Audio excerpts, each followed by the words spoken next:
பூக்கரை விநாயகருக்கு சரணம், பூண்டி மகானுக்கு அரோகரா. மெய் திருப்பதம் மேவு என்ற போதினும் இத்திருத்துறந்து ஏகு என்ற போதினும் சித்திரத்தின் அளந்த செந்தாமரை ஒத்திருக்கும் முகத்தினை உண்ணுவாள். இது கம்பராமாயணத்திலே கம்பர் எழுதிய அருமையான வரிகள். இந்த வார்த்தைக்கு என்ன அர்த்தம்? இரவு என்ன சொல்கிறார் தசரத சக்கரவர்த்தி? நாளை உனக்கு பட்டாபிஷேகம் என்று சொல்கிறார் ராமனை பார்த்து. ஆனால் கைகேயி என்ன கேட்கிறாள்? எனக்கு 2 வரம் கொடுங்கள். அதிலே ஒன்றிலே ராமனை வனத்துக்கு அனுப்பிவிட்டு இன்னொரு வரத்துக்கு என்ன கேட்கிறாள்? பரதனை இந்த நாட்டுக்கு ராஜாவாக வேண்டி கேட்டுக்கொள்கிறார். இப்படி நடந்தது. ஆனால் இன்றைக்கு உனக்கு பட்டாபிஷேகம் என்று சொன்னாலும், மறுநாள் உன்னுடைய தம்பிக்கு பட்டாபிஷேகம் என்று சொன்னாலும் ராமனுடைய முகம் எப்படி இருக்கிறதாம்? மலர்ந்த செந்தாமரை முகத்தை போல இருக்கிறதாம். இப்படி வர்ணிக்கிறார் கம்பர். இப்படி ராமனே சதா சர்வகாலமும் தியானித்து அவருடைய பக்தியிலே திளைத்து மோட்சமடைந்த பெரியவர் மகான் கபீர். இவரை பற்றிய வரலாற்றை தான் நாம் இன்று காண இருக்கிறோம். ஒரு முஸ்லீம் மதத்திலே பிறந்த தம்பதிக்கு இவர் வளர்ப்பு மகனாக வளர்ந்தார். ஆனால் பின்னாளில் என்ன நடந்தது? இவர் ராமானந்தருடைய அனுகிரகத்தை பெற்று அவருக்கு சீடராகி பின்பு அவர் என்ன ஆனார்? நாம் சொல்லுவோம் இல்லையா, சீக்கிய மதம், இந்து மதம் மற்றும் முஸ்லீம் மதம், இந்த 3 மதங்களும் கொண்டாடும்படியான அருமையான கவிதைகளை நமக்கு இயற்றி கொடுத்திருக்கிறார். 15ஆம் நூற்றாண்டிலே தோன்றிய மகான் கபீர். அவரை பற்றிய ஒரு அழகான கதையைத்தான் நாம் இன்று பார்க்க போகிறோம். என்றால் அவரை நாம் நினைப்பதற்கே பெரும் புண்ணியம் செய்திருக்க வேண்டும். ஏன்னா சுகபிரம்ம மகரிஷியானவர் இப்படி கபீராக பிறந்தாராம். இதற்கு என்ன காரணமாக இருக்க முடியும்? ஏன்னா இதுக்கு விடை சொல்லணும்னா நாம் வைகுந்தத்துக்கு போகணும். அங்கே ஜெகநாதர் இருக்கிறார் இல்லையா, அவர் என்ன பண்ணுறாரு? சுகபிரம்ம ரிஷியை பார்த்து ஒரு வேண்டுகோள் விடுக்கிறாராம். என்னன்னா, நீ பூமியில் போய் பிறக்க கடவா. ஏன்னா அங்கே ரொம்ப மத சம்பிரதாயங்களையும் சடங்குகளையும் ரொம்பவும் அனுசரிக்கிறார்கள். ஆனால் மக்களிடையே அன்பும் சகோதரத்துவமும் எதுவுமே கிடையாது. நீ போய் கொஞ்சம் ஒற்றுமை நிலைநாட்ட வேண்டும். அதற்காக நீ பூமியிலே பிறப்பாயா அப்படின்னு கேட்கும் பொழுது சுகபிரம்ம மகரிஷிக்கு கொஞ்சம் வருத்தம் தான். ஏன்னா யாருக்கு பரமாத்மாவை விட்டு பிரிந்து இந்த மண்ணுலகிலே பிறக்க வேண்டும் என்ற ஆசை இருக்கும்? எல்லாரும் என்ன நினைப்பாங்க? நான் வைகுந்த பதவி அடைக்கணும்னு தானே நினைப்பாங்க. ஆனால் இவர் என்ன நினைக்கிறாரு? நம்மளை போயிட்டு கீழே மண்ணுலகில் பிறக்க சொல்கிறாரே மகாவிஷ்ணு அப்படின்னு கொஞ்சம் வருத்தம். அதனால் அவர் சொல்கிறாராம், பிரபு நான் பிறக்கிறேன், ஆனால் ஒரே ஒரு சின்ன ஒரு ரெக்வஸ்ட் என்னன்னா, நான் எந்த ஒரு மனித கருவிலையும் பிறக்க மாட்டேன் அப்படின்னு கேட்டுக்கிறாராம். சரிப்பா, உன்னுடைய இஷ்டம். ஆனால் எப்படியோ எனக்கு என்ன வேணும்? இந்த மக்கள் அன்பாகவும் ரொம்பவும் சகோதரத்துவத்தோடும் இருக்க வேண்டும். இது ஒன்று மட்டுமே என்னுடைய குறிக்கோள் அப்படின்னு சொல்லிடுறாராம். சரிப்பா, இப்போ நாம் பிறக்கணும்னு முடிவு பண்ணிட்டோம். ஆனால் ஒரு நல்ல பக்தியுள்ள தம்பதிக்கு அல்லவா போயிட்டு, அந்த வீட்டில் அல்லவா போயிட்டு நாம் வளரணும். இதுதானே அவருடைய எண்ணமாக இருக்கும் சுகபிரம்ம மகரிஷிக்கு. அவர் என்ன இடத்தை தேர்ந்தெடுத்தார் என்று பார்த்தீர்கள் என்றால், வாரணாசி முக்தி தரக்கூடிய ஸ்தலங்களில் ஒன்று. அங்கே முஸ்லீம் தம்பதியினர் வாழ்ந்து வந்தார்கள். நெசவு தொழில் அவர்களது குலத்தொழிலாக இருந்தது. தமால் அவர் நல்ல ஒரு முஸ்லீம் அன்பர். அவருடைய மனைவி ஜீஜா பீபி. இந்த 2 பேரும் என்ன பண்ணுவாங்க? நெசவு தொழில் செய்தாலும் யாராவது பக்தர்கள் வந்து எனக்கு அன்னமிட வேண்டும், பசியாக இருக்கிறது என்று சொன்னால் இவர்கள் அதை காண பொறுக்க மாட்டார்கள். உடனே வீட்டில் என்ன இருக்கிறதோ அதை கொண்டு வந்து இவர்கள் சமைத்து சாப்பாடு போடுவார்கள். இது அவர்களுக்கு மிகவும் விருப்பமான ஒரு இறைப்பணியாக இருந்தது. இவர்கள் இறைவனை தொழுவார்கள், நன்றாக வேலை செய்வார்கள், அதோடு இவர்கள் இறைப்பணியும் செய்வார்கள். இதில் 2 பேருமே ஒத்த மனதுடையவர்களாக இருந்தார்கள். இவர்களுக்கு குழந்தை பாக்கியம் கிட்டவில்லை. ஜீஜா பீபிக்கோ கொஞ்சம் கவலை தான். ஏன்னா எந்த பெண்மணிக்கு ஆசை இருக்காது குழந்தை பெற்றுக்கொண்டு அதை சீராட்டி பாராட்டி வளர்க்க வேண்டும் என்று? ஆனால் இறைவன் கருணை வைத்தால் தானே அது நடக்கும். நாம் என்ன ஒரு கஷ்டப்பட்டாலும் உருண்டு புரண்டாலும் இது இறைவன் கையில் அல்லவா இருக்கிறது. அதனால் ஜீஜா பீபி என்ன பண்ணுறாங்க? சரி, இறைவன் என்ன கொடுக்கிறாரோ அதைத்தானே நாம் அனுபவிக்க வேண்டும் இந்த உலகத்திலே அப்படின்னு சமாதானம் அடைந்து விடுகிறார்கள். வயதோ ஆகிவிடுகிறது, முதுமை அடைந்து விடுகிறார்கள். அப்போது தமால் என்ன பண்ணுறாரு? ஒரு நாள் காலையில் நெசவு தொழில் செய்யலாம் என்று பட்டு நூல்களை எல்லாம் எடுத்து வந்து விட்டார். இப்பொழுது அதை கோர்க்க வேண்டும், பாவு தயாரிக்க வேண்டும். இதையெல்லாம் அவர் செய்து கொண்டிருக்கிறார். அப்போது வெளியிலே ஒரு பெரியவர் வருகிறார். ஐயா, ரொம்ப பசியாக இருக்கிறது, சாப்பாடு போட முடியுமா அப்படின்னு கேட்கும் பொழுது இவருக்கா கொஞ்சம் இரக்கமானது. கூப்பிட்டு உள்ளே உட்கார வைத்து சாப்பாடு போடுகிறார். வயிறார சாப்பிட்டு விட்டார். அப்போ அவர் வாழ்த்திட்டு போறாராம், இந்த தொண்டு உங்களோடு முடிந்து விடக்கூடாது, உங்களுக்கு பிறகு உங்கள் மகன் வந்து இந்த தொண்டையும் மேற்கொள்ள வேண்டும் அப்படின்னு ஆசீர்வாதம் செய்கிறாராம். இதை கேட்ட உடனே தமாலுக்கு சிரிப்பு வந்துடுது. ஏன்னா, ஐயா நானோ கிழவன், இதற்கு மேல் எப்படி எனக்கு குழந்தை பிறக்கும் அப்படின்னு கேட்கும் பொழுது அவர் சொல்றாராம், இல்லை ஐயா, கட்டாயம் உங்களுடைய தொண்டு நிறைவேறும் அப்படின்னு சொல்லிட்டு கிளம்பிடுறாராம். ஆனா ஜீஜா பிபிக்கோ சந்தோஷம், பெரியவருடைய வாக்கு பலிக்கும் அல்லவா, நீங்க ஏன் அப்படி நினைக்கிறீங்க, இது நடக்காதுன்னு, இறைவன் கருணை வைத்தால் கட்டாயம் நடக்கும் அப்படின்னு சொல்லிடுறாளாம். இவரா அதையெல்லாம் மனசுல வச்சுக்கல. சரி, நம்ம வேலையை நாம பார்க்கலாம் அப்படின்னு விடியற்கால வேலையில எழுந்துக்கிறாரு. ஏன்னா ரொம்பவும் வெயில் அடித்தாக இந்த நூல் எல்லாம் மறந்து விடும் அல்லவா பாவு கட்டும் பொழுது. அதனால விடியற்கால வேலையில எழுந்துக்கிறாரு. கங்கை கரையிலே கொண்டு போயிட்டு இந்த நூலையெல்லாம் நாம அலசலாம் அப்படின்னு கொண்டு வராராம். அப்போ ஏதோ சிந்தனையில என்ன பண்றாரு, அந்த நூலையெல்லாம் கங்கை கரையில விட்டுடுறாராம். கை தவறி விழுந்துடுது. அப்போ இவர் என்ன பண்றாரு, அடடா போச்சுதே அப்படின்னு இவரும் அந்த கங்கை ஆற்றோடையே ஓடுறாரு பின்னாடியே. ஆஹா, நூல்கண்டு போயிடுச்சே, நம்ம பிடிக்கணுமே அப்படின்னு. அப்போ ரொம்ப தூரம் போயிடுறாரு. அங்க ஒரு காடு ஆரம்பமாகுது. அங்க என்ன பண்றாரு, சரி இன்னைக்கு யார் முகத்துல விழிச்சோம்னு தெரியலையே, இப்படி நூலெல்லாம் பாழா போச்சுதே அப்படின்னு ரொம்பவும் சோர்வாக ஒரு இடத்துல அமர்றாராம். அந்த இடத்துல ஒரு குடில் இருக்கு. ஆனா உள்ள யார் இருக்காங்கன்னு தெரியல. இவரா சரி நாம கொஞ்ச நேரம் தியானம் செய்யலாம் அப்படின்னு உட்கார்ந்து கண்ணை மூடிக்கொண்டு இறைவனை நினைத்து கொண்டிருக்கும் பொழுது ஒரு குழந்தையினுடைய அழுகை சப்தம் கேட்கிறதாம். இவருக்கா சுற்றிலும் முற்றிலும் பார்க்கிறார், ஒருத்தரையும் காணோம். சரி கிட்டதான் போய் பார்க்கலாமே. ஆனா குழந்தைய பார்த்த உடனே எவ்வளவு ஆசை வந்து விடுகிறது. என்ன தெய்வீக அம்சம், என்ன கலை அந்த முகத்துல, குழந்தையோட முகத்துல. பார்க்கிறாரு, யாராவது இங்க இருந்தா கேட்டுடுவாங்களோன்ற பயத்துல எடுத்துக்கிட்டு ஓடுறாராம் வீட்டுக்கு. ஏன்னா கிடைச்சது பொக்கிஷம் அல்லவா, யார் தவற விடுவார்கள் அந்த அன்பு பரிசை. கொண்டு வராரு. ஜீஜா பிபி கிட்ட கொடுக்கும் பொழுது அந்த அம்மையாருக்கா அப்படியே என்ன சொல்லுவது, மனது கொள்ளாத சந்தோஷம் அந்த அம்மையாருக்கு. ஆஹா, இறைவன் கருணை வைத்து விட்டாரே, எவ்வளவு அழகான குழந்தை அப்படின்னு ரொம்பவும் சந்தோஷப்பட்டு அந்த குழந்தையை வளர்க்க ஆரம்பிக்கிறார்களாம். அது சுகபிரம்ம மகரிஷியானவர் அப்படி குழந்தையாக வந்து வீட்டில் இருந்திருக்கிறார். அவரைத்தான் கொண்டு வந்தார் தமால். இப்போ ரொம்பவும் சந்தோஷமாகிவிட்டது அவர்களுடைய வாழ்க்கை. முதுமைதான், ஆனால் வாழ்க்கை மலர்ச்சியாக இருக்கிறது ஒரு குழந்தையினுடைய வருகையினால. ரொம்பவும் சந்தோஷம் வீட்டுல. இப்போ என்ன ஒரு விஷயமானாலும் கோபித்து கொள்ள மாட்டார் இப்பொழுது தமால். ஏன்னா குழந்தை இருக்கான் இல்லையா, அவனுடைய முகத்தை பார்த்தாலே யாருக்குத்தான் ஆனந்தம் வராது. அப்படித்தான் தளிநடை போட்டு வளர்ந்தாராம். அவனுக்கு என்ன பெயர் வைத்தார்கள், கபீர் என்ற பெயர் வைத்தார்கள். அது இறைவனுடைய திருநாமம். முஸ்லிம் மதத்திலே அது ஒரு அழகான பெயர். அதைத்தான் வைத்தார்கள் குழந்தைக்கு. குழந்தை வளர வளர இவர்களுக்கு ரொம்பவும் சந்தோஷமாக போய்விட்டது. வேலையிலே ரொம்பவும் ஈடுபாடு காண்பித்தார்கள். ஆனா கண்டிப்பு காண்பிக்க ஆரம்பித்து விட்டார் கொஞ்சம் வளர்ந்தவுடன். என்ன சொல்றாரு, கபீர் நீ என்ன செய்வே ஏது செய்வே எனக்கு தெரியாது, நீ என்ன பண்ணணும், தினமும் துணிகளை எல்லாம் நெய்ய வேண்டும், அதை கொண்டு போய் சந்தையில விற்று வந்தால்தான் உனக்கு சாப்பாடு, இல்லை என்றால் உனக்கு சாப்பாடெல்லாம் போட முடியாது அப்படின்னு ரொம்பவும் கண்டிப்பும் கராருமாக சொல்லி விடுகிறார்கள் வீட்டில். இவர் என்ன பண்றாரு, சரி இவருக்கா ஒரு பழக்கம் இருந்தது. என்னன்னா இறைவனுடைய திருநாமத்தை சொல்வாராம். ஏன்னா இவர் ஏற்கனவே முன்னாடி ஜென்மத்துல சுகபிரம்ம மகரிஷி அல்லவா, ராமா ராமா என்று சொல்லியே பழக்கப்பட்டு விட்டவர் அல்லவா. அதனால் என்ன நடக்குது, ஒரு முழம் இவர் துணி நெய்தார் என்றால் இன்னொரு முழத்தை ராமர் நெய்து விடுவாராம். கொஞ்சமும் கவலை கிடையாது இவருக்கு. ரொம்பவும் சந்தோஷமாக தன்னுடைய நெசவு தொழிலை செய்து வருகிறார்.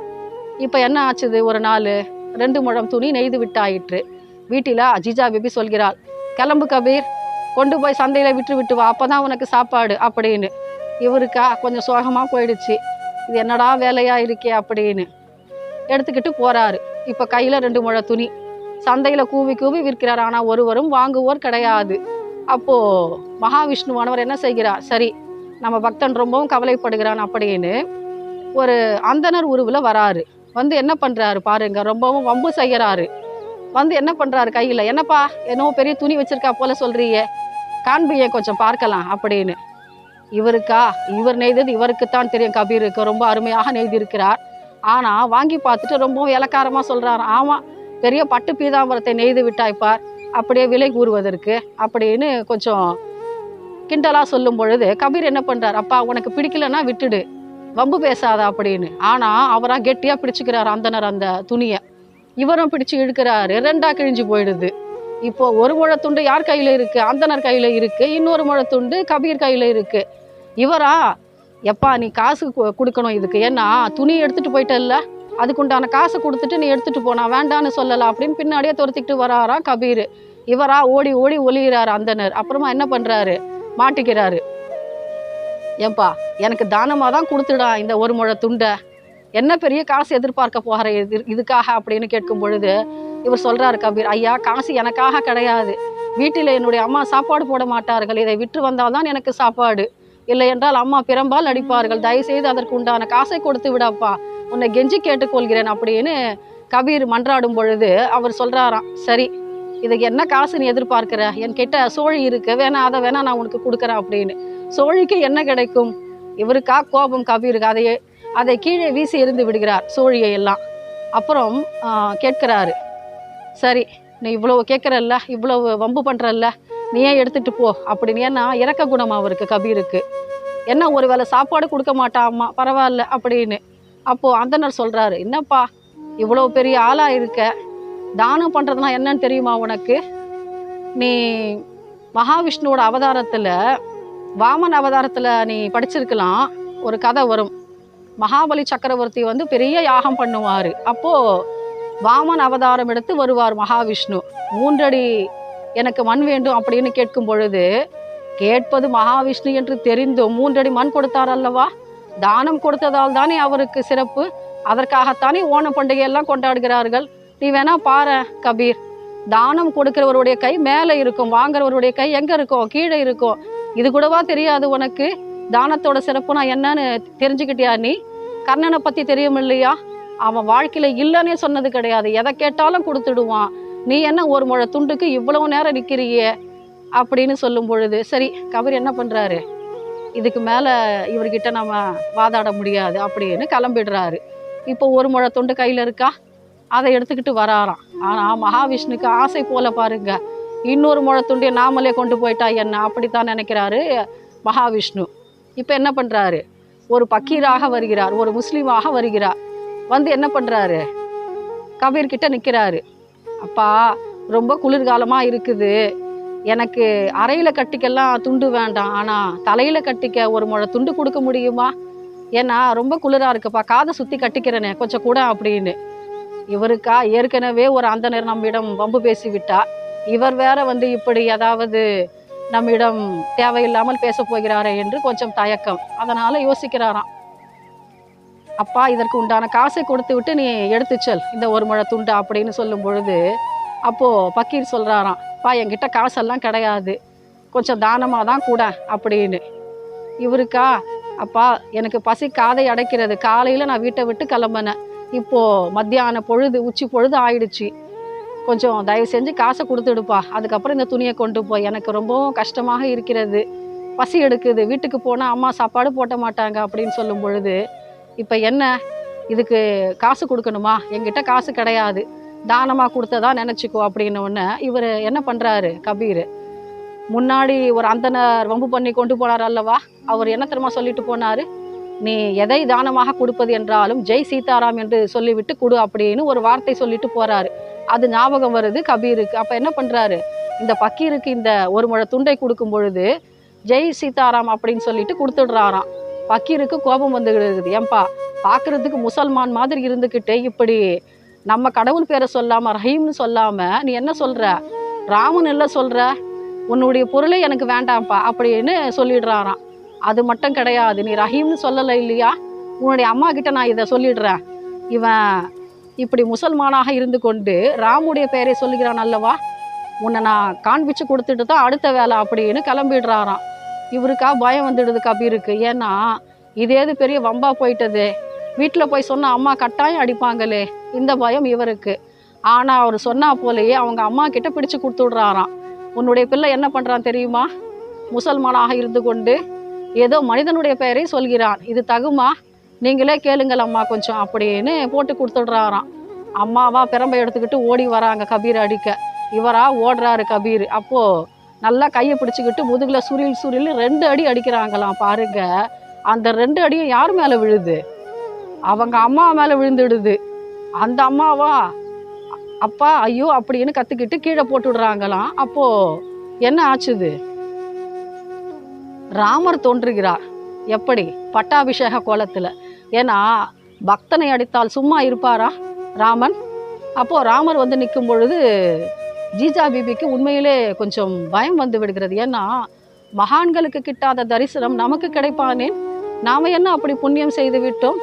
என்ன புண்ணியம் தெரியுமா? கபீரை வளர்த்தார்கள் அல்லவா, அது ஒன்று போதும் அல்லவா அவருக்கு புண்ணியம் வர. இதை பார்த்தவுடன் அவருக்கு மயக்கம் வரா போல ஆயிடுச்சான். அப்போ ராமர் சொல்றாரா, நீ அடிச்சல்ல 2 அடி சுரீல் சுரீல்னு, அது யார் மேலே விழுந்ததுன்னு பார்க்குறியா அப்படின்னு பின்னாடி திரும்பி காண்பிச்சாக்கா அவருடைய முதுகுல இருக்கான். இதை பார்த்த உடனே ரொம்பவும் கஷ்டமாக போய்விட்டது கபீருடைய தாயாருக்கு. அங்கேயே மயக்க மாட்டேந்து கீழே விழுந்து விடுகிறார்களாம்.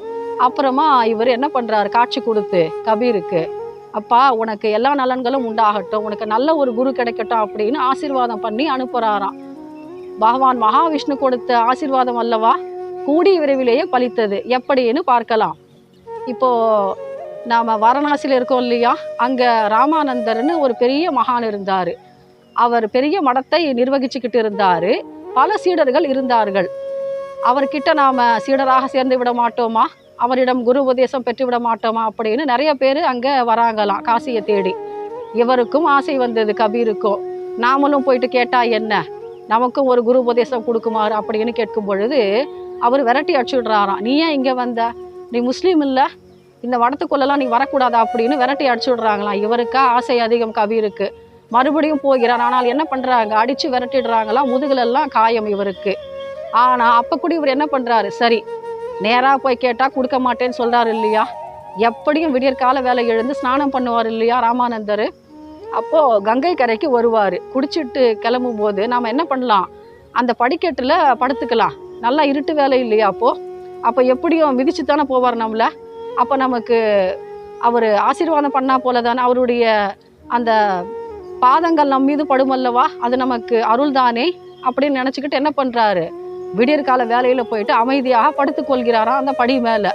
ராமானந்தர் எழுந்து வரார். அப்போது விடிந்தும் விடியாத காலை பொழுது, இருள் இன்னும் பிரியவில்லை, அப்படியே இருக்கிறது, கவிந்து கிடக்கிறது இருள். அப்போ இவர் காலில் ஏதோ தட்டுப்படுறா போல இருக்கு, யாரோ உட்கார்ந்து கொண்டிருக்கிறார் போல இருக்கே அப்படின்னு. பெரியவர்களுக்கு ஒரு பழக்கம் உண்டு, என்னன்னா அவர்களை நம்ம தெரிந்தோ தெரியாமலோ இடித்து விட்டால் என்ன சொல்வார்கள், அவர்களுக்கு பிடித்த இறைவனுடைய திருநாமத்தை சொல்வார்கள். இப்போ ஒரு முருக பக்தரை நாம் இடிச்சிட்டோம்னா என்ன சொல்லுவாங்க, முருகா கந்தா அப்படின்னு சொல்லுவாங்க. அதே நாம ஒரு சக்தி உபாசகருடைய காலை மிதித்து விட்டாலோ அல்லது தெரியாமல் உரசி விட்டாலும் என்ன சொல்லுவாங்க, துர்கா பகவதி அப்படின்னு சொல்லுவாங்க. இவர் என்ன பண்றாரு, தெரியாம காலை வச்சுட்டாரு இல்லையா, ராமா ராமான்னு சொல்லிடுறாராம். ஆஹா கிடைத்ததே நமக்கு குரு உபதேசம், இது போதும் அல்லவா, நமக்கு திருவடி தீட்சையும் கிடைத்து விட்டதல்லவா, அவர் காலை வச்சுட்டாருல்ல மேல, இது போதுமே நமக்கு, இது சொர்க்க பதவி கிடைத்தார் போல அல்லவா. ரொம்பவும் சந்தோஷம். கிளம்பி போறாரு கபீர். இவருக்கா கோபம் ராமானந்தருக்கு, என்கிட்ட தெரியாம நீ வந்து இப்படி உபதேசம் வாங்கிட்டேன்னு நினைக்கிறியா, இது தகுமா அப்படின்னு கேட்கிறாரு. ஆனா இதை பத்தியெல்லாம் கவலை கிடையாது கபீருக்கு. எப்படியோ வாங்கிட்டோம் இல்லையா ராமருடைய தாரக மந்திரத்தை. அவர் என்ன பண்றாரு, வீட்டுக்கு போயிட்டு அழகா நாமம் இட்டுக்கிறாராம், துளசி மாலையெல்லாம் அணிந்து கொள்கிறாராம். நேரா வந்து இப்ப என்ன பண்றாரு, அவருடைய மடத்துக்குள்ள போய் உட்கார்ந்துக்கிறாராம். சீடர்களுக்கா ஒன்றும் புரியல. ஏன்னா ஒருவேளை குரு அனுமதிச்சிட்டாரு போல, அதனால்தான் உள்ள வந்து உட்கார்ந்துகிட்டு இருக்காரு அப்படின்னு நினைச்சுக்கிட்டாங்களாம். இப்போ பஜனை ஆரம்பமாகிறது. அப்போ வராரா ராமானந்தர். பார்த்த உடனே கோபம் வந்துடுச்சான், இவனை யாரப்பா உள்ள விட்டது, வெளியே துரத்து அப்படின்னு துரத்துறாராம். அப்போ என்ன பண்றாரு, ஓடுறாரு கபீர். அப்போ என்ன பண்றாரு இவரு ராமானந்தர், தன்னுடைய கால் அணிந்திருக்கிற அந்த செருப்பை எடுத்து வீசுறாராம். அது இவருடைய மேனி மேல பட்டதான். இவருக்கா ரொம்ப சந்தோஷம், புலகாங்கிதம். ஆஹா குருவோட அருள் மறுபடியும் கிடைத்து விட்டதல்லவா, ரொம்பவும் சந்தோஷம் இவருக்கு. இப்போ என்னன்னா இவருக்கு இளமை பருவம் வந்து விட்டதல்லவா. வீட்டில் என்ன பண்றாரு, தமாலும் ஜீஜா பிபியும் இவருக்கு கல்யாணம் செய்து வைக்க வேண்டும் என்ற ஆசை வந்து விடுகிறது.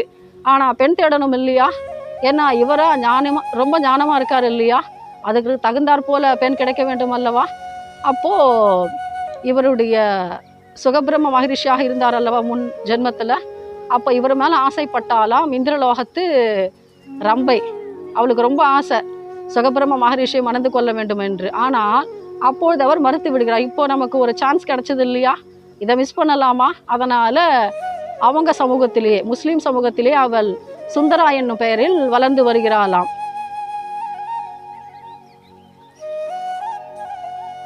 குருவுக்கு நேர்ந்த சோதனையிலிருந்து எப்படி காப்பாற்றினார் கபீர் என்பதை பற்றி நாம் அடுத்த அத்தியாயத்திலே பார்க்கலாம். காக்கும் கரை விநாயகருக்கு சரணம், பூண்டி மகானுக்கு அரோகரா.